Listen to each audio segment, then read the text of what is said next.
So today, we are here to remind ourselves of a number of things. That the salvation of the post-colonial African state not only requires but demands that particularly those of you who are in authority remember that Africa has to revisit our governance structures. I'm no longer convinced that the Eurocentric models we inherited are sustainable in the continent of Africa. I'm no longer convinced.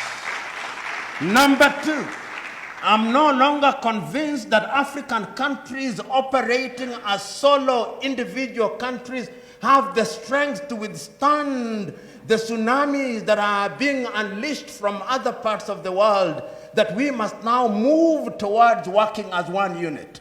I'm not convinced that little Lesotho, little Eswatini, little Rwanda, little Burundi are viable. I'm saying that going forward, we must begin to ask ourselves how we strengthen ourselves within the East African region to immunize ourselves against the diabolical machinations from within and without.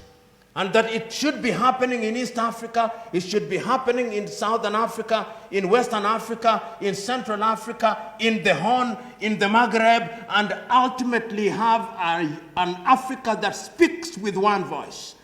I'm also convinced that we should have systems of governance that de-emphasize our difference and emphasize our common factors so that the economic environment is suitable so that nobody feels excluded. Easier said than done, but it is an intergenerational project that we must work towards.